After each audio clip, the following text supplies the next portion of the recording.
Merci, Maël, and thanks to all of you for being here. It's a real treat and a humbling honor to be here today. And of course, thanks to Stefan for making this possible.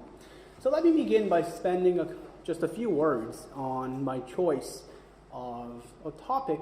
Full disclaimer, I've been interested in causation and causality since the very beginning of my intellectual career, long before I got interested in medicine. But over the last few years, I got more and more interested in how to bring together traditional philosophical issues about causality with more cutting-edge issues in medicine. And a couple of years ago, I started working and collaborating with some friends and colleagues who are physicians. They are specialized in nephrology. And the result of this collaboration was an article that came out a couple of years ago.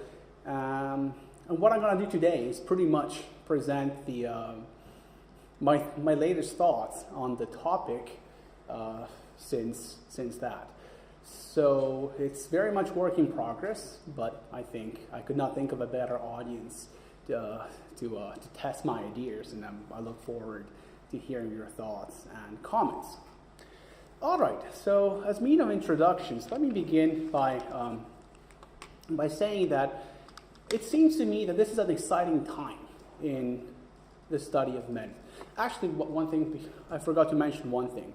As honored as I am to have you as my audience, you're also a challenging bunch because you come from a very diverse background. I'm going to try to make this as self-contained as I can.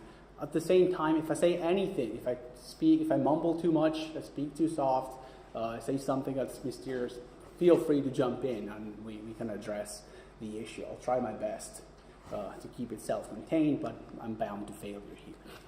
Having said this, it's an exciting time to study medicine. It's also a tough time because we're confronted, I think, with an unprecedented degree of quantitative determinacy. We have more data now than we've ever had, and what exactly to do, how to deal with this data is not an easy question. How do we put this plethora, this wealth of data to use? I think this is one of the greatest challenges of our time. The holy grail of health research, I think, is what we can call a true precision medicine. And what I mean here is a specification of all causes of pathologies at the individual level. And what I mean here is that traditionally, medicine has been very much focused, I think, on the population level. We've always started by focusing on diseases as they occur within a type, within a population. And now, given the huge amount of new technology, new approaches, we're moving towards a more individualized approach to medicine, where instead of looking at a disease in human beings, what's good for me is also good for all of us, we can be more precise and maybe distinguish a certain treatment that's more efficacious in a patient such as myself, and perhaps not in everyone else in this room here.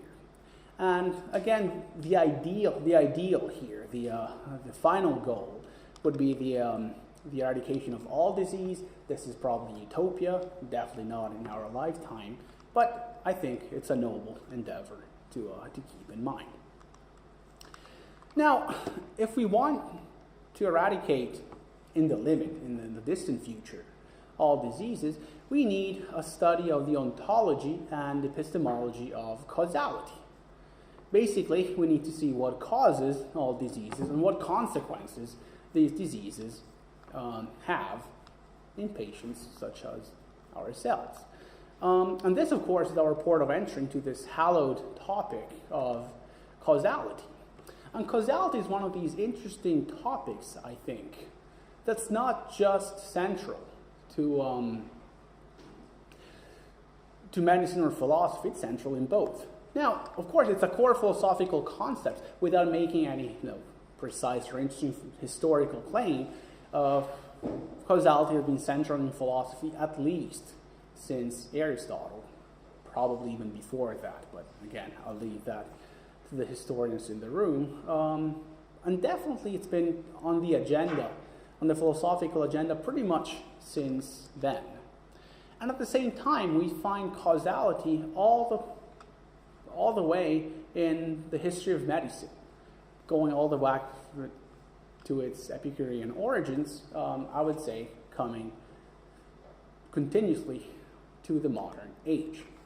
Now, having said this, given that we've been thinking, well, two prominent communities, the philosophical community and the medical community, have been thinking about causality rather carefully for over 2,500 years. You would expect probably that we know the notion inside of and out. Turns out that we don't know altogether that much. And given the goal of medicine that I've anticipated in the previous slide, this might be a little disturbing. So here's the ultimate goal of this talk. My question is, what is causation? But since I'm assuming that you have to be somewhere in a few hours, I'm not going to keep you all day. I'm going to narrow this down to a more specific question. That's the question of how we can understand causes in current biomedicine. So even though the topic is general, I'm going to restrict it here to a more specific issue. And let me stress one last time, and then I'm going to drop the ball here. In many cases, philosophical disputes are dismissed by non-philosophers as overly academic.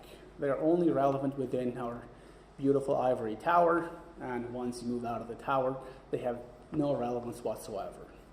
I'm pretty comfortable in claiming here that causation here is an exception.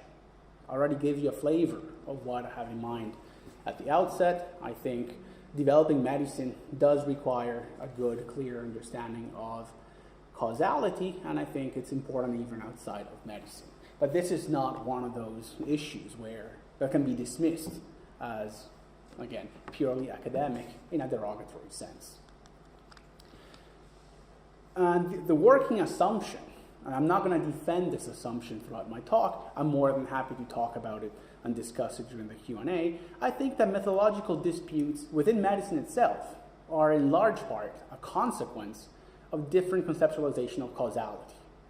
So how we define, how we characterize causality matters, because oftentimes the dispute has nothing to do with the empirical results.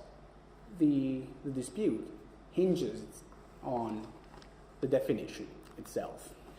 So let me give you a flavor of what's going on for the next 40 minutes or so. My talk is divided in three parts. The first part has to do with how I take it that we assess causes within medicine itself. And here's the punchline, I'm going to tell you right away. I think that the framework is good as far as it goes, but it's too partial to take us all the way.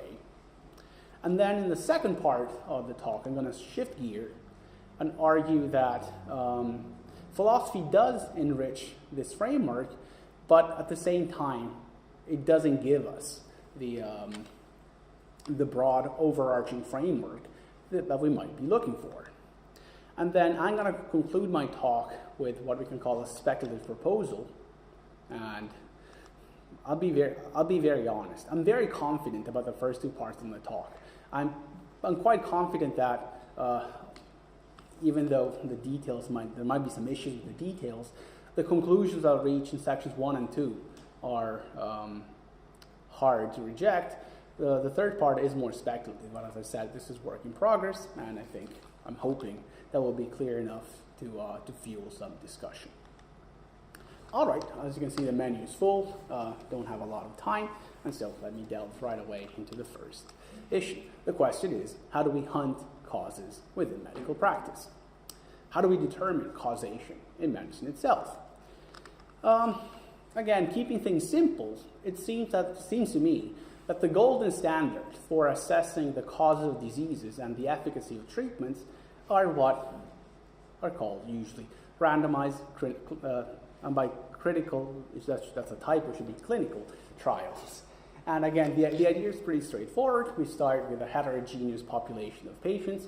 We split them up in a treatment group, in a control group, in a random fashion, and then the treatment group and the control group are independently assessed with a follow-up, and we then compare the results. I think I'm preaching to the choir here. I'm assuming all of you could lecture me on all these topics, but I want to make sure we're all on the same page. Now, of course, it would be crazy to dismiss the relevance of observational studies. And by observational studies, what I really mean is non-intervention studies, where we limit ourselves to observing stuff in nature. We all recognize the importance, but there's a pervasive tendency among researchers, I think, to confine these studies to having some kind of lower rank.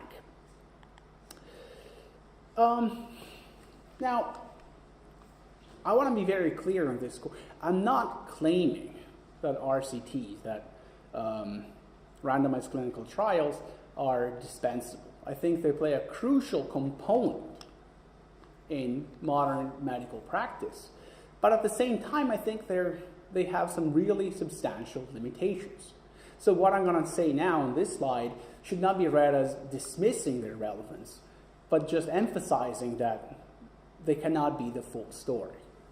What do I mean when I think about these limitations? In particular, my claim is large-scale clinical trials, and I would include under that heading even epidemiological surveys, may often fail to conform to the standards of a true precision, individualized medicine. Why? Well, again, I'm sure here that many of you have a very clear sense of what's coming up, but just to make sure, again, we're all on the same page, clinical trials seldom test the full range of effects. As we know, drugs have a huge range of effects on conditions. Some of these can be positive, some of these can be negative. Usually clinical trials are restricted to testing one dimension, one or small subset of these effects, but oftentimes there are conflicting and incompatible issues. A good example here, I think, is the drug flecainide, which I've been told by some of my medical colleagues that it was tested and it had positive results for controlling abnormal heartbeat in patients.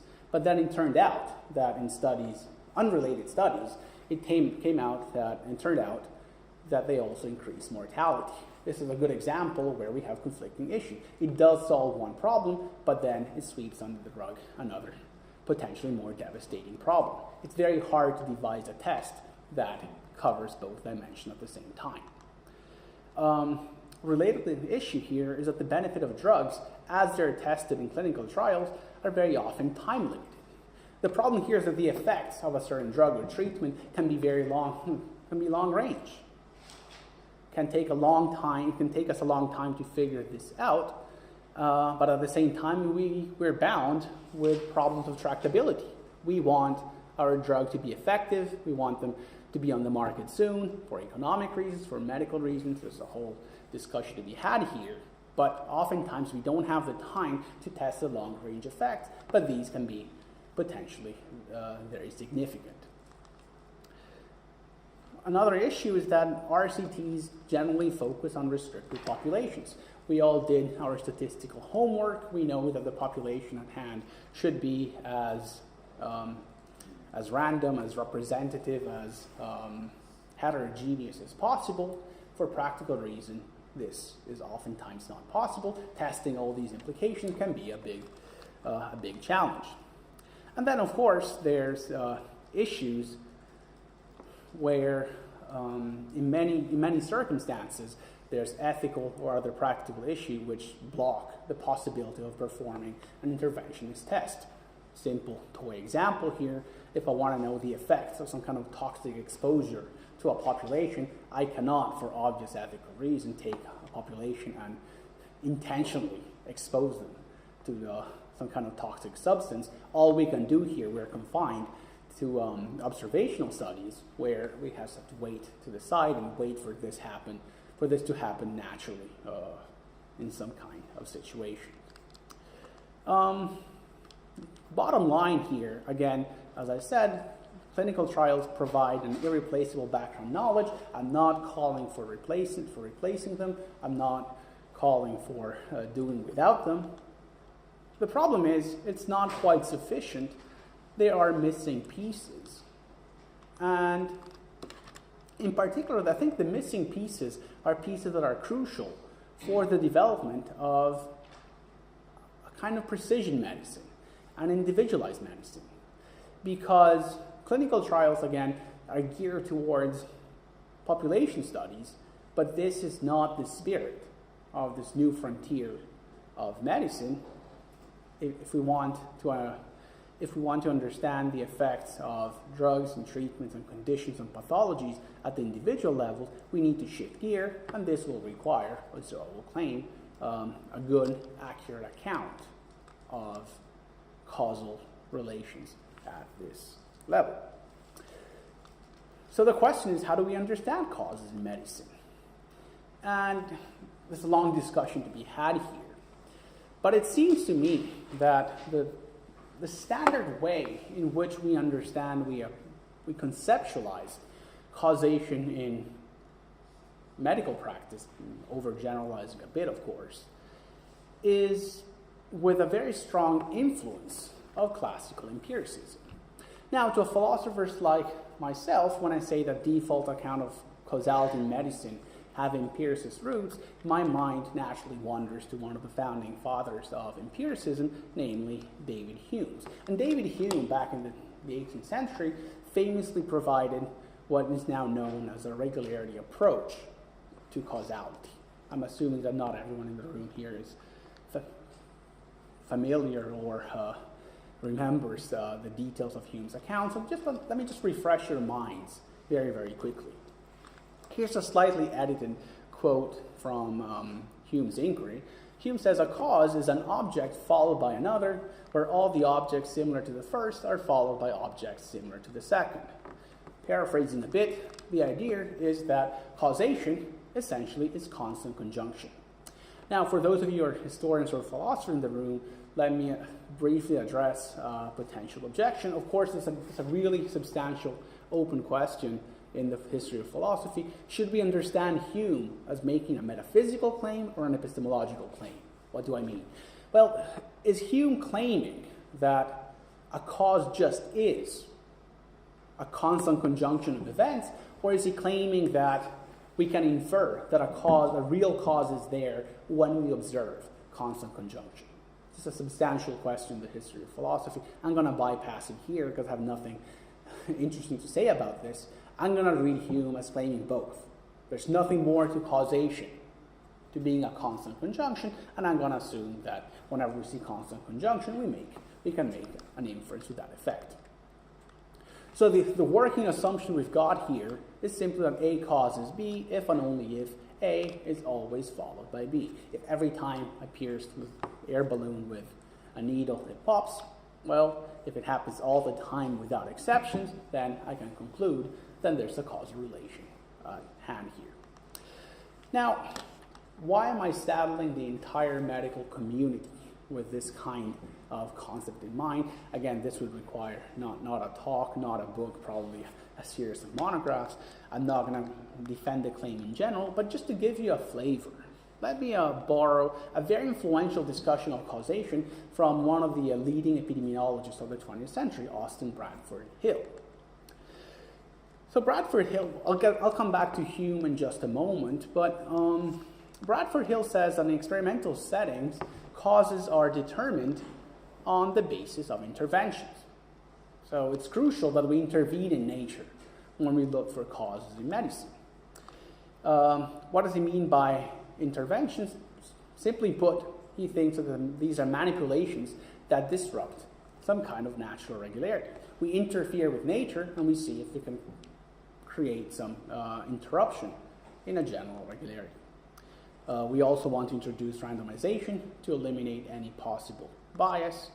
And he also points out, of course, that we want negative feedback. It's not enough that we have a constant conjunction. We want to make sure that when we don't apply the intervention, no change occurs in the regularity itself. Now, the connection with Hume here should be evident. Of course, Hume doesn't emphasize, at least explicitly, this interventionist component, But it should be obvious that the Hill's perspective really focuses on an intervention that's bound, or whose goal is to test a generalization in nature. Causation is constant conjunction. When we kind of intervene in nature and we see whether this constant conjunction actually holds. Limitation of classical empiricism, however, is severely limited, of course. Now, of course, the intuition underlying Hume's discussion is a strong correlation in general suggests causation. But there's, and I'm sure you have many examples yourself, let me just give you a flavor here. In many cases, causation presupposes a much weaker correlation. Here's a very simple example.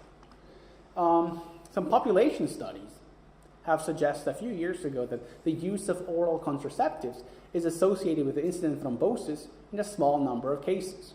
And by small number, I mean we have thrombosis in 115 cases out of 1,000 in the case of contraceptive takers, and only 53 out of 1,000 cases per year in non-takers. Now, this is definitely not a strong correlation, and if you adhere strictly to the empiricist perspective, you probably would conclude that there's no causal relation here. However, these studies have been followed up with genetic and mechanistic studies, which suggest that after all, there is a causal relation. These numbers are not the product of any kind of statistical bias. But if you adhere to the standard empiricist view, you could not tell the difference. So what this shows is, well, maybe asking for constant causation is a little too much. We need to be a little more nuanced in these cases. And again, I'm not going to explore this in detail because I don't want to take too long, but it should be obvious that adding Hill's negative clause, where you need negative feedback, is insufficient to save the day. The framework itself cannot make sense of cases of causation when there's such a weak degree of correlation. All right, let me wrap up this first part of my discussion with a bunch of interim conclusions. Modern statistical techniques, I suggest, are important, but they're insufficient. They don't yield an adequate account, an adequate conception of causality itself, and especially if we want to shift from the population level to individual level, we require a more sophisticated notion at play. And so, what are causes in medicine then? Again, I think medical science doesn't offer a clear definition. If you ask a lot of practitioners what their working notion of cause is, oftentimes we fall back into some kind of Humean or neo-Humean approach, but as I just argued, that's clearly insufficient. And so my next question is, perhaps philosophy will come to the rescue, and this leads me to the second part of my talk, and where I'm going to try to summarize some of the contributions that my colleagues in the philosophy departments have made to our understanding of causation over the last few decades at this point. So, I'll begin with an I told you so story, because of course, if you talk to a philosopher, the idea that there's the shortcomings that I've presented a few minutes ago should come as no surprise. That strict empiricist approaches are inadequate to model causation in science are well known. But very few philosophers nowadays would adhere to a strict Humean approach. There are a host of alternatives. And so, given how many options we got on the table, I would contend that shortly we'll be able to find something that would fit the bill, even though my or shall we qualification might suggest that I'm less optimistic than it might seem at first blush. So to draw my conclusion, let me just briefly look at some influential philosophical proposals.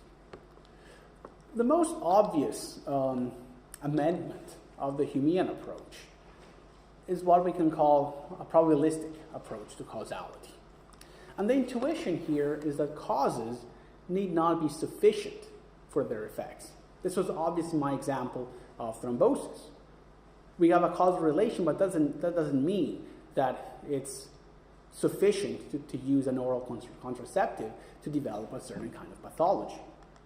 The idea is that causes only need to raise the probability of their effects. This might seem obvious. Modeling into account of causality is actually not that easy. But here's the relatively formal idea. We can claim that C raises the probability of E just in case the probability of E given C is greater than the probability of E by itself. If the probability, this is just standard statistical jargon, if the probability of an effect given a cause is greater than the probability of the effect by itself, and of course, if you're a math junkie, you'll probably know that there's ways of making this more precise. The Bayesian framework gives us ways to define the conditional probability of E given C in more precise terms. I don't think we need to get into this here. I'm happy to discuss this further during the Q&A. And of course, this seems a much more appropriate, a much better way to capture causation in medicine. Because the idea here, again, is smoking is a well-known cause of cancer, but of course, smoking is not sufficient. The intuition, which I think will ring true to many of us, is that smoking just raises the probability in a non-insignificant way of developing certain forms of cancer. It's a very strong intuition, but to the best of my knowledge, a lot of actual practitioners are unaware of some of the counterintuitive implications of approaching causality from a statistical perspective. Let me begin first by mentioning some complications. For one thing, we got issues with the directional causation because it's a pretty commonsensical intuition that causes should precede their effects. But if you think about it, it's a pretty basic mathematical fact that if the probability of an effect given a cause is greater than the probability of the effect by itself, also the inverse relation occurs. The probability of the cause given the effect is also usually greater than the probability of the cause by itself. If we take this at face value, what this means is if the effect raises the probability of the cause, we get the unwanted result that the effect causes the cause. Cancer causes you to smoke. And with Patrick Puddle and Ronald Fisher, who tried to make this claim sponsored by a lot of tobacco companies, this is not exactly the result we want to get.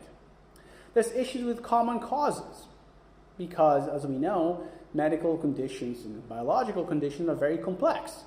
And oftentimes we got events which are not in a causal relations, but they're effects of a common cause. So for example, smoking doesn't just cause cancer, it causes a bunch of other conditions. For example, it stains your teeth. But what this means is the probability of a patient having cancer who also has stained teeth is higher than the probability of a patient having lung cancer, given that his or her teeth are not stained.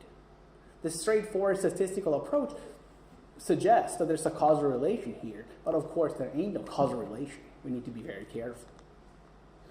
There's also famous cases where a condition can increase the probability of a pathology or a disease without actually causing it, and these are the famous cases of backups, which in philosophy are known with issues of preemption, and they're very intuitive, but extremely hard to sort out from a technical perspective. Now, having said this, these are not devastating objections. There are formal ways of avoiding these counterintuitive implications. And in the philosophy of probability and the computer science literature, these are known as cases of screening off. Basically, we need to add a lot of provisos, a lot of clauses that make sure that these undesirable effects don't happen.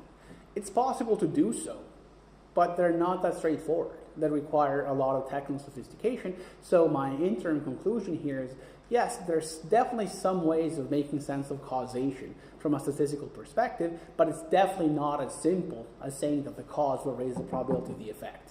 There's a lot more going on, and spelling out and cashing out this additional stuff requires a substantial degree of technical sophistication.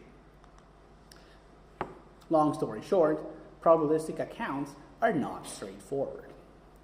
But this is not the end of the bad news, because I think there's even further and more substantial issues which are even harder to dismiss when it comes to providing technical solutions. Here's a famous example. I spray a sick plant with a fertilizer, and the fertilizer has an 80% chance of healing it and a 20% chance of killing the plant.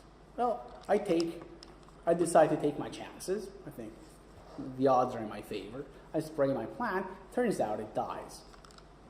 Well, this is a toy example, but I'm pretty sure you can see the structure of what's going on. Here, the act of spraying the plant increases the probability of survival, but it causes death. And once you see the pattern, this happens in a lot of many different situations. So that requires sorting it out. It's not that straightforward. There's also some more, broadly speaking, philosophical issues, namely the fact that probability is a much more of a slippery notion that we think, than we often think at first blush. I'm not going to play the philosophical game here, so just give me a definition and then provide counterexamples. But let me mention two general difficulties. There's two general approaches to probability out there in the scientific literature. There's subjective accounts that take probabilities to be real things out there in the world, real numerical values that we can attach to events. And frequency analysis in mathematics, or the classical conception that goes back to James Bernoulli, for example. These are very well known. The problem is they can only be applied precisely in abstract mathematical frameworks. It's very hard to talk about limiting frequencies in actual scientific empirical cases. So the application of these definitions is very shaky outside of the conditions where they're actually designed to work. The obvious solution here is to revert to a subjective approach. This is the kosher approach in economics. Economists say, look, we don't need probabilities to be objective features in the world. Well, we can reduce probabilities to credences, to degrees of belief. Subjective Bayesianism is, in statistics, the most famous way of doing so. The problem is, it's, I would say, questionable in the least that these approaches will work in medicine. Because in economics, it's perfectly fine, in most cases, to reduce probabilities to states of belief, to degrees of belief of a certain agent. But we also don't want to reduce the probability that a certain patient will contract, say, cancer, to the degree of belief of an individual physician.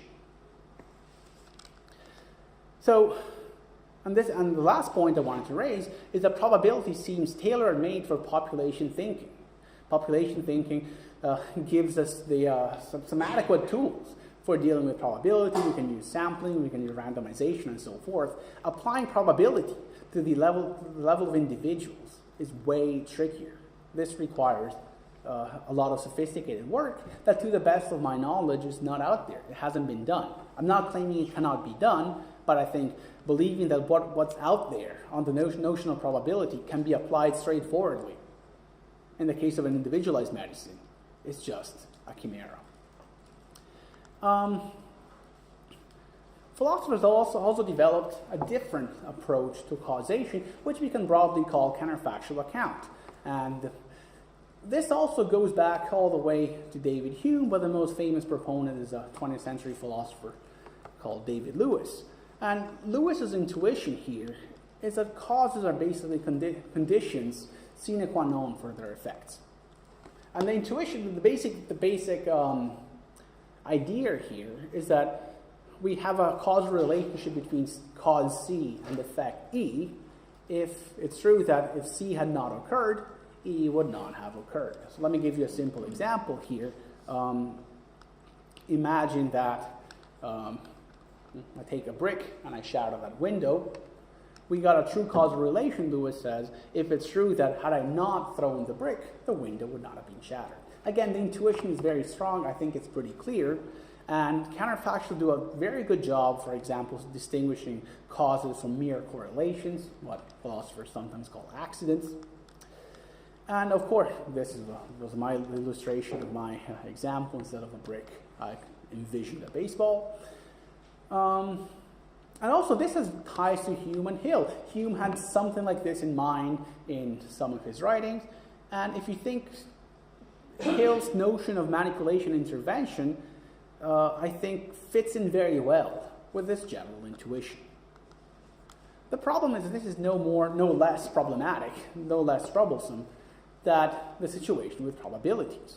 Again, I could go on for hours here, promise I won't, but let me just give you a flavor of the issues. For one thing, counterfactuals are a slippery slope.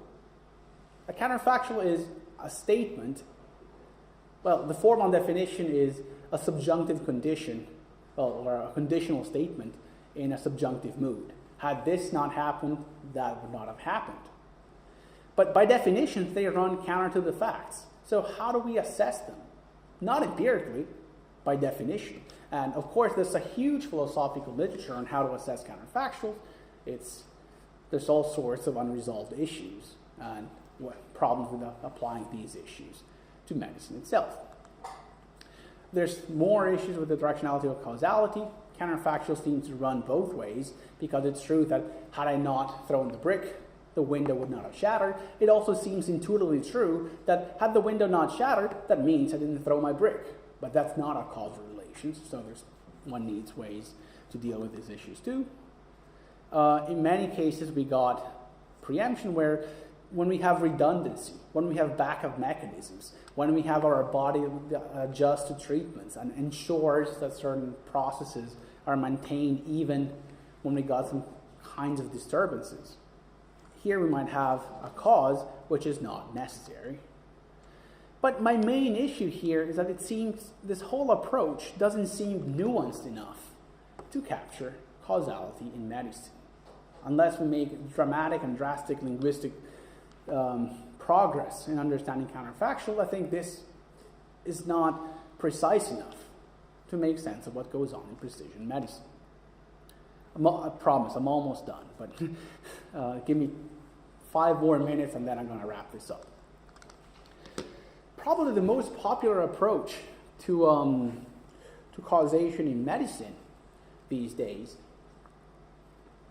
are what is known as manipulability accounts. And the intuition underlying manipulability accounts is that causes are a means for producing their effects. And the most famous treatment, as far as I can tell, is a brilliant book by a philosopher called Jim Woodward that came out in the early 2000s. And the intuition here, that also goes back to the statistician Judea Pearl, is that there's a link between a cause and an effect, because a cause is like a handle for bringing about an effect. There's something physical that we can manipulate, we can intervene with to make sense of what goes on in the effect. And of course, this can only occur if the relationship itself remains stable. And the general idea is that there's a causal relationship between a cause and an effect if one can change the value of E by manipulating the cause. So if the effect can be manipulated, can be changed by fiddling with the causes. And again, this I think really captures the intuition that Hill had in the 60s. If there's a causal relationship, we should be able to interfere to break down the universal law of the generality by interfering with the law itself. This is a brilliant way of conceptualizing causation.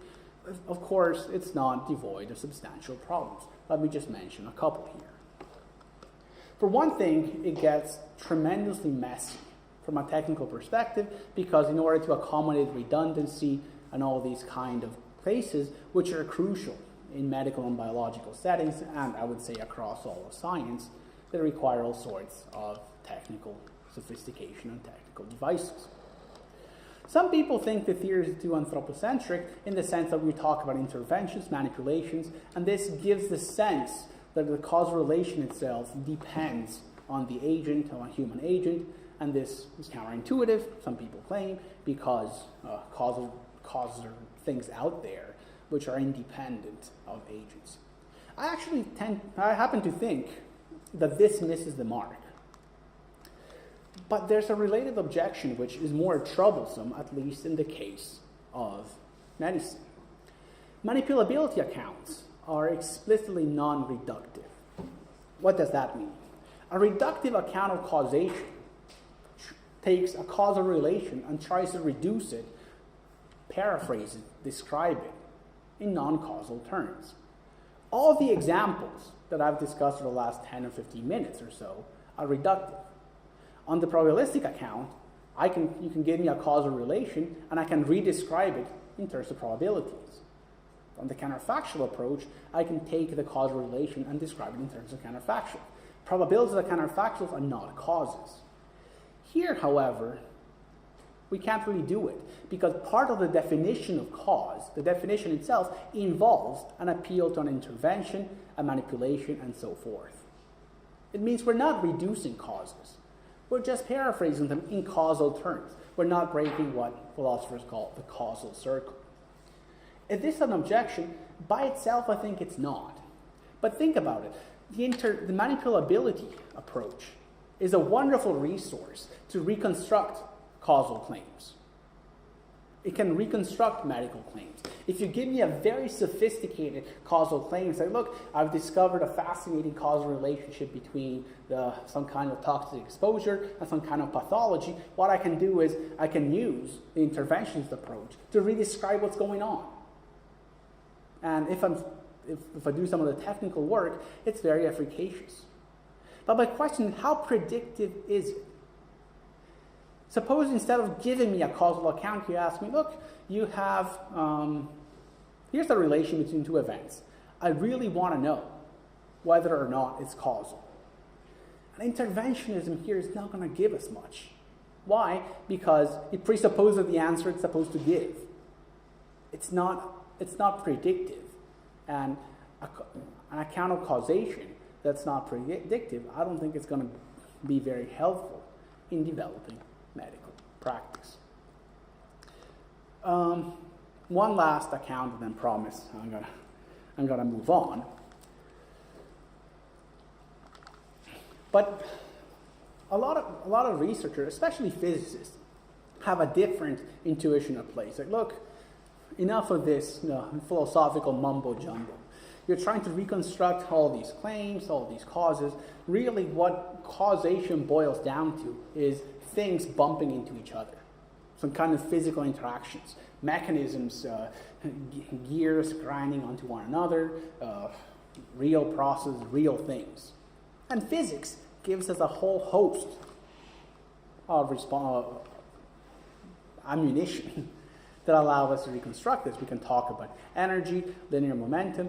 To the best of my knowledge, the clearest account here is what's called the Conserved-Quantity theory, which says a cause is a physical process that may transmit a conserved quantity. When we have a physical interaction, there's some exchange of energy, some exchange of some property, whether it's energy, linear momentum, charge, and so forth. We can reduce causes to this. Everything else is reconstruction.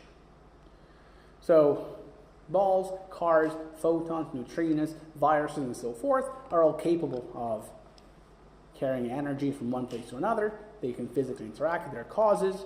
In contrast, shadows, spots of light, pseudo-causal processes, yada, yada, yada, they do not, therefore they don't count as causal. I think this is a very powerful intuition. My question to you guys today is, despite how intuitive and how commonsensical it might be, is it really the way we can treat causation in a science like medicine? There's a whole host of words. For one thing, it's not obvious that we can explain conserved quantities in non-causal terms. Again, a philosophical issue here.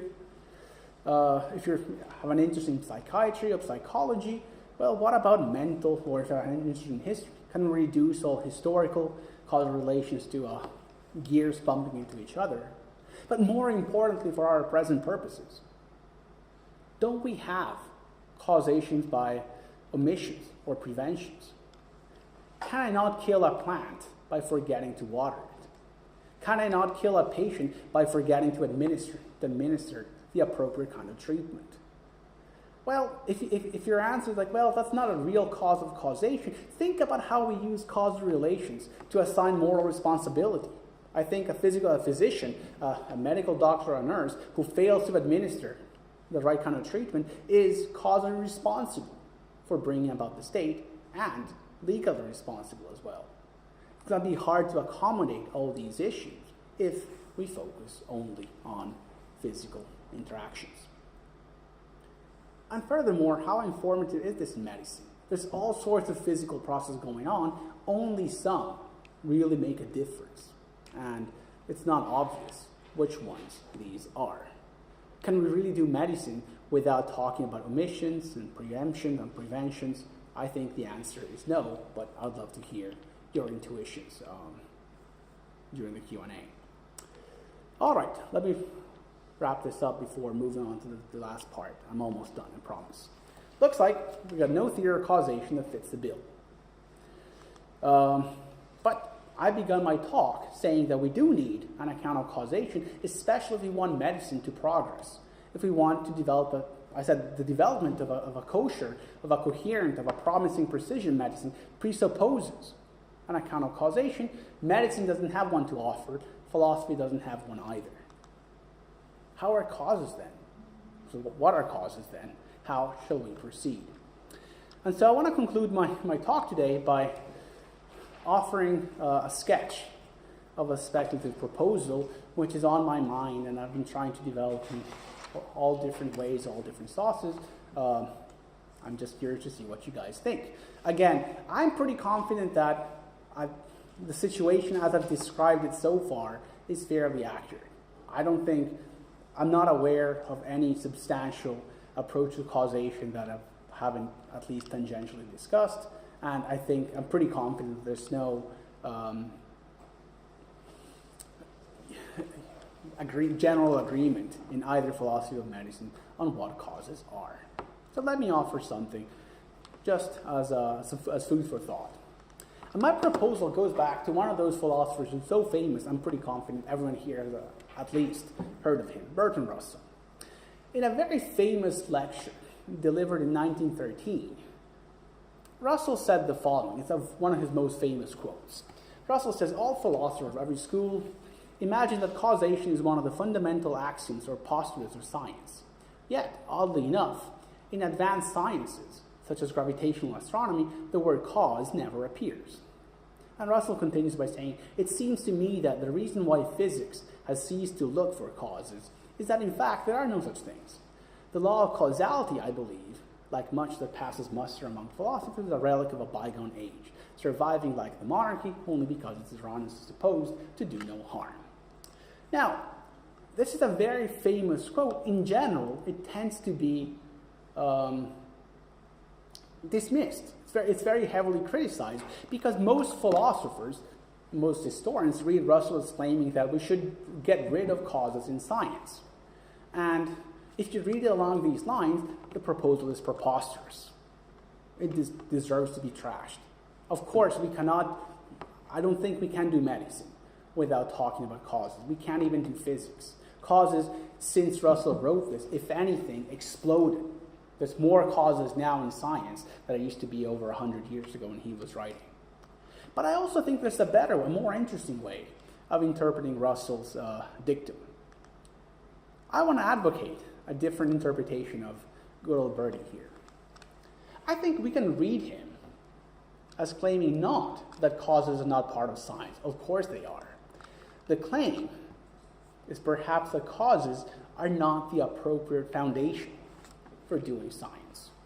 Let me explain this a little bit.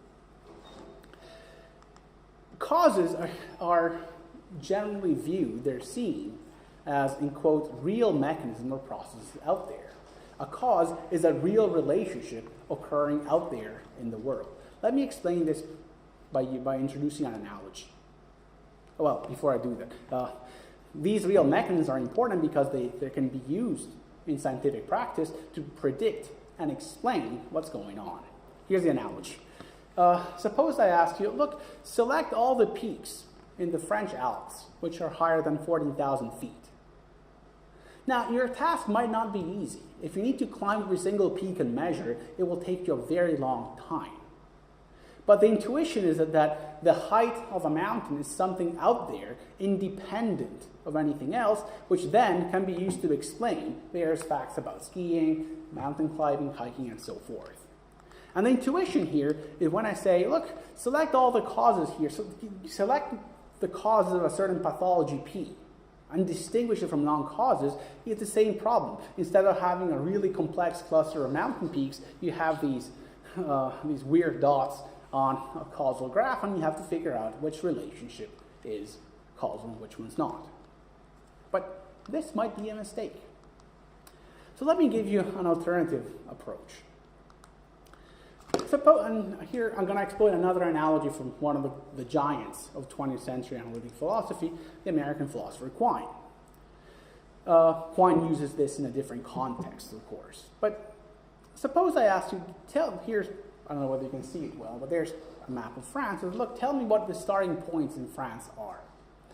And the appropriate reaction to that question is he drunk? What does that even mean? What does it mean to ask what's a starting point? What's wrong with the question? What's wrong with the question is not that the height of a mountain is objective and a starting point is not. Starting point are just as objective as mountain peaks. The problem is that they depend on the framework. My question was elliptic. If I told you, look, I want to know the starting points of all the legs in the next Tour de France, at that point, the task is just as clear as the former one. But starting points are framework dependent. Something can be a starting point based on one framework and not based on a different framework. And so my contention here is that maybe causes are more like starting points than mountain peaks. I think they're treated as mountain peaks, but maybe they're more like starting points. They are the fixed points of our predictions. They are the fixed points of our explanations, in the sense that they require an explanatory framework. And so my contention is, well, it's not that causes are non-objective. Causes are perfectly objective. But looking for the cause of a certain event without specifying an explanatory framework, what exactly we have in mind, that might be a pernicious mistake. Let me wrap this up because I'm afraid I'm almost over time now. I think that causes are a crucial posit in medicine, in science, and in philosophy, and it has gained our attention for good reason for a long, long time. And I still hold on to my initial intuition of developing a true precision medicine will require the concept of cause. We can't really do without it. However, we don't have a theory of causation that deals with all the difficulties. We don't have it in medicine, we don't have it in philosophy. And I don't have a better theory of causation to offer. I don't have a theory that will take care of all the objections, get rid of all the counterintuitive issues, yada, yada, yada. So what I did instead is I suggested a different interpretation of the concept itself. And I think that the goal of medicine is not to discover all the right causes of all the appropriate diseases. Science, or in particular medicine, should posit the right causes to explain the diseases. Causes are the outcome of a scientific process, not the starting point. I don't really know whether this is what Russell is really, there's a typo there, really with two L's, meant, but I think if he's read as he's usually read, his point can be discarded. If read along these lines, his intuition about causation is still interesting and relevant in 2017. Having said this, thank you very much. That's it.